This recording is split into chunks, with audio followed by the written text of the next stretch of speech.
tyre sheet, they've now opted to go for the harder option rear. There was talk that they stick with the medium. Is that purely because of the temperature? I don't think there was really any talk of them going for the medium. I think it was all just a bit of hearsay at that point. So, as far as I knew, we were going the hard tyre, and that's what we ran in warm-up, and everybody seemed pretty happy with that. And it's the least risk really to take. Everybody else is on the hard, so there was never any talk really of going to the medium. I don't believe. Thank you very much, Casey. Right here, Casey's down. We had a chat with him this morning. As he's going surfing. There is his countryman Jack Miller. Good to see Jack Miller. Is walking because he's had 3 crashes this weekend, but a big one in the morning. And he's ruled out of action. There you go. 6 vertebrae right wrist fractured. Staying in the warm-up crash. So Jack Miller out. We'll have to wait and see how fit he will be because in 7 days' time they will be back on the grid for round 11 of the championship at Brno, Czech Republic. But just 2 Grand Prix ago, Jack Miller won that amazing race in the rain of Assen in Holland. What about Jorge Lorenzo? He will love this weather. Yeah, he will. Jorge Lorenzo. He struggled quite a lot in the cooler conditions. Dylan, are you coming back in with us? Yeah, guys, I'm actually just down here with the hobbling Jack Miller. Jack, such a shame. Before this weekend, you said you were 100% fit now. Obviously, tell us about your condition. Yeah, obviously not ideal having the crash in the warm-up, but we suffered a little fracture in the wrist and a broken vertebrae in my back, so definitely not the way we wanted to start the second half of the season, but no, we'll keep working. I felt like I could have been able to at least ride today, but it wouldn't to be. The doctor said it's better not to risk it, especially with the back. If we have a shake or a crash, it could further injure us, so no, we'll just keep working at it and come back stronger, hopefully, in Brno. Right, so they've already said you could possibly race there. I got to pass the medical test on Friday, but Thursday that shouldn't be too much of a problem. Thank you very much for talking to us, Jack. Yeah, good to hear Jack Miller. Sad that he's not in the race. He's passed a few medical tests in his time. I can assure you. He says he's going to ride. He probably will. Maverick Vinales, 5th in the championship, 21 years old, on the second row of the grid. He's qualified 6th fastest. The 7th time he's been on that top 2 rows. That one podium finish in Le Mans. In the cooler conditions, he looked in great nick, didn't he? Yeah, he did. Very, very cold on Friday morning. And Maverick Vinales was describing, he said when the temperature gets hotter and hotter and hotter, that's when the Suzuki runs into those rear grip problems. Certainly acceleration grip, not necessarily corner entry grip or side grip, 3-pin corner. It's when they're getting the power down coming out of those low gear corners where the Suzuki just struggled to get hooked up. Maverick Vinales, though, has been the dominant force in that Hamamatsu factory team this year. The first Suzuki in 7 of the opening 9 Grand Prix. This is Jorge Lorenzo. Big race for the world champion. He trails Marc Marquez by 48 points. Disaster in the last 3 races. He's got to get back. Well, I don't know about winning ways. I think that'll be difficult or something. He's got to get back to beating Marc Marquez. Dylan. Well, guys, I'm actually just down here with Wilco Zenenberg. Wilco, we're just saying this temperature change might actually play in the favour of Jorge ever since the temperature's gone up. He's looked more and more comfortable. Do you think realistically he can challenge for the win or at least the podium? Well, this is of course a dream scenario, but we struggled quite a bit when it was very cold. But it's obvious that the Ducatis were very quick in all conditions. So on the other side, they have a lot to win and nearly nothing to lose, because they are not really into the championship. For us, it's the opposite way. We have a lot to win today as well, but also a lot to lose because Mark is probably a little bit injured, and I guess he will be happy to stay with the boys, but I don't think he will really fight for and do anything stupid to lose this points above advantage. So if there is something going on, he has to be there for them, and I hope of course that he can. So the people is always going to be telling him where's Marc Marquez on track. This is too early in the season for that. He needs to concentrate and fight until the end. And I think this is more realistic than we will see where Mark is and Bala, because they will be around him, that's for sure. Thank you very much, Wilco. Ciccini, the man behind Ducati, pacing up and down. He's more nervous. He looks over everybody, doesn't he? He looks pretty pacey, doesn't he? I don't think he was that great this morning when he woke up. Looks like he was like for the birth of his first child, and then he pacing up down the corridor. Well, one interesting thing, just going back to the Ducatis, is actually front tyre choice. We spoke about all the rear tyres are the same. Well, actually, with the front tyre, you have a few little differences. And that on the front row, Iannoni has actually opted to go for the softer option front row. Dovizioso's gone with the medium, just like the likes of Lorenzo Rossi and Marquez. What we see here is Dovizioso built up beautifully to the race in his preparation.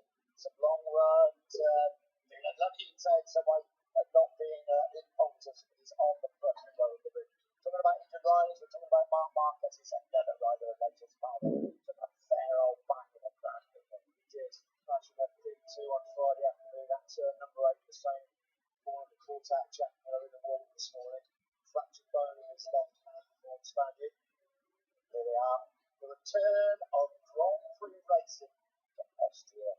We celebrate with the Austrian national anthem and 95,000 fans. Guys, I've just got a little bit of breaking news. Iannoni, they're saying he's now going to go out with the medium rear tyre. He's the only guy on the medium rear tyre.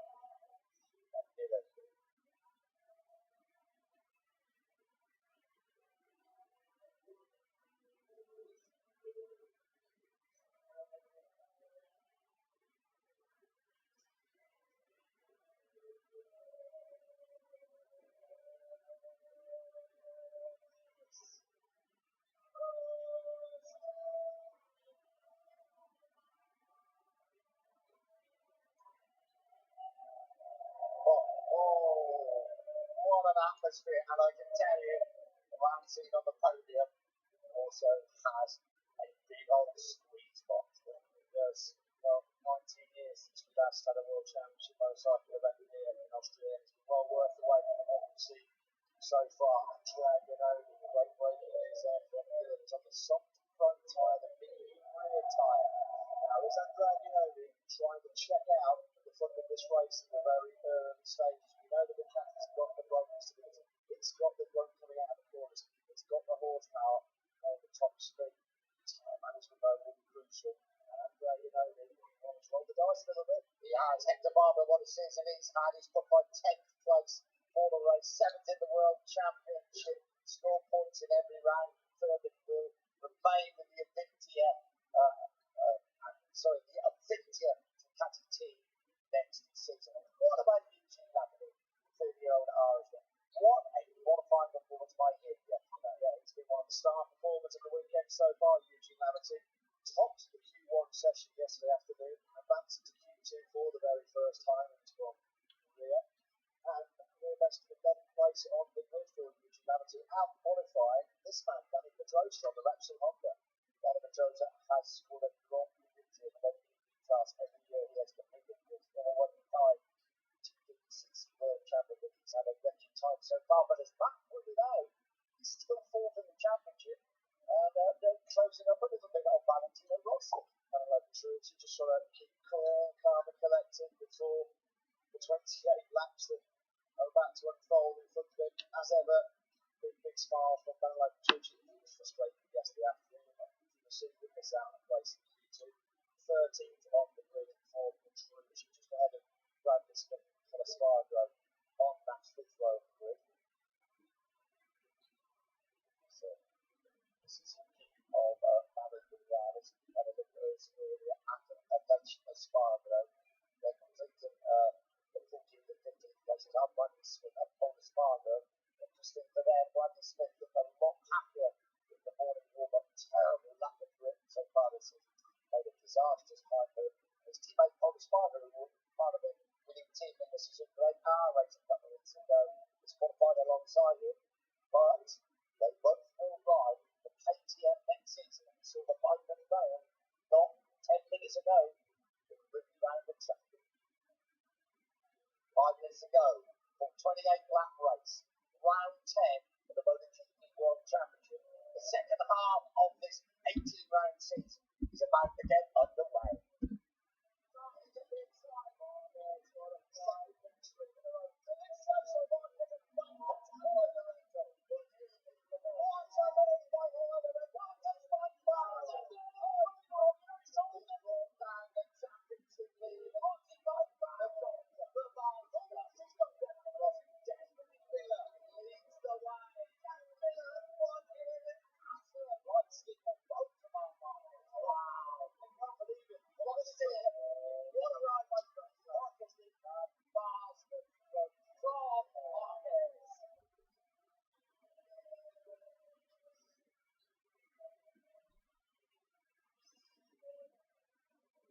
stand by for the next chapter in the most exciting book, World Motorsport.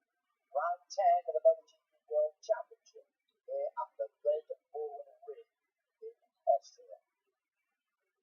Looking at the glass, the magnificent circuit of the facilities, as good as anywhere we've seen in the world, the circuit itself, now the fastest on the Grand Prix calendar. Let's have a look at that tyre allocation. No great surprises there, man. Medium front, hard rear for Vinales, Marquez and Lorenzo. Let's have a look at the front row because we think we have a big surprise, and we do. Well, he really has rolled the dice, hasn't he, there, Andre? I mean, not only has he taken a different choice with just one of the tyres, he's taken a completely different choice with both. That first All-Italian front row, 10 years to be taken back in 2006.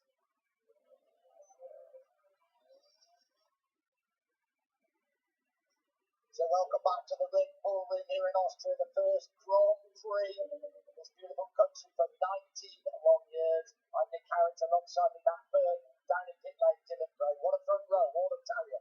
Yet only Rossi and Davizioso, all Spanish row too. Jorge Lorenzo, Marc Marquez and Maverick Vinales. What about row 3? Cal Drexler, great ride by him in the previous round of Germany. Scott Redding in big form, and Alexis Spargo riding with that damaged left hand. Barbara, career best 11th place, Eugene Laverty in 11th, Danny Pedrosa, 12th place. Row 5, Danilo Petrucci, and then the Tech 3 Yamaha duo of Bradley Smith and Polly Spargo. Johnny Hernandez, Michele Firo, the Ducati wild card, and Tito Rabat on row 6. Alvaro Bautista, his factory brilliant teammate Stefan Bradl, 20th place. Loris Baz also confirmed 2017 at Vinci Ducati this morning. Well, he's gambled, and it's a big, big gamble by Andrea Iannone. We're about to find out if it's paying off. A big dude, 5 times world champion. Just check it out. What's he doing? Is it a gamble? It is a gamble. Well, there's a few world champions of MotoGP victories in that Ducati goes. Casey Stoner standing just behind Big Boo. I thought maybe Big Swap to them, just the only comes out and reps the whole isn't it? The bad news for the Australians, they're seeing their great world champions there, but Jack Miller out of the race following his crash in the morning warm-up. Let's just have a quick look at the Red Bull Ring. This is up at turn 3 where Marquez went down so heavily yesterday morning. Just a quick word on Mark Marquez. I've double-checked with the team, so he's not running with any kind of painkillers in that shoulder. It's just been taped up by the vinegar bottle. And normally, Dylan, at this point, we're saying you're looking up at the sky and we're going, is it going to be flat and flat? I'm so thankful it's not like that. I mean, it is making up, but you know what? It's either race conditions, for the riders, for the tyres, for the fans. It's absolutely perfect. So here we go. The final sighting lap for the MotoGP Gladiators before round 10 of the championship. 80 degrees Fahrenheit, 114 degrees Fahrenheit, the track temperature. Very little wind indeed. It will have an effect on the tyres. It may have an effect on fuel consumption. They won't run out of fuel, but the electronics will make the bike not quite as powerful to ensure they make it the end of the race. You know, Andre, his mindset here is to try and check out with that soft option front tyre and that softer option rear tyre. He's got nothing to lose. He's not fighting for the World Championship. He's fighting for the kudos of being Ducati's first Grand Prix winner in MotoGP since Casey Stoner back in 2010. It's a big, big gamble by, the 95,000 fans here at the Red Bull Ring are about to find out if it's a gamble too far. 48-point lead. Marc Marquez, who starts from the second row of the grid, has from the man alongside him, Jorge Lorenzo, a further 59 points. So behind Marquez is Valentino Rossi, who starts from the middle of the front row. We're back in Austria. We're at the Red Bull Ring. Round 10 of the MotoGP World Championship is underway. They got away well. There's a couple of jump starts in that field. I'm pretty sure Hector Barbara got a jump start. It's that's got the lead. That's what he needed to do. Davizioso slots in the second place. Marc Marquez picks up Jorge Lorenzo. The two Spaniards run wide. It lets Valentino Rossi come through into third place, but it is that leads the way. Just where he wanted to be as he races at well over 300 kilometres an hour. Up to turn 3, Iannone leads. Rossi will be desperate for the two Ducatis not to disappear into the distance. And Lorenzo and Marquez almost touched, didn't they? Turn 1. Yeah, Marquez got him into off the first corner, picked up Lorenzo. They both ran off the track. Lorenzo recovered to slot back into fourth place, as did Marc Marquez in fifth. I'm pretty sure Hector Barber got a jump start. He's already up into sixth place from 10. We'll keep a very close eye on that. I'm not sure if Eugene Laverty reacted at the same time as well. Oh, Rossi up the inside of Davizioso through turn number 6. The crowd go absolutely wild. Rossi now leading the charge on Iannone through turn 7. Up towards turn 8, the right-hander. Short straight, third second time will come up before they plunge downhill through 9 and 10. Rossi desperate not to let the Ducatis get away, and he split them as they race down now towards turn 9. On board then with Rossi, looking back at Andrea Davizioso. Lorenzo for the battle up the inside.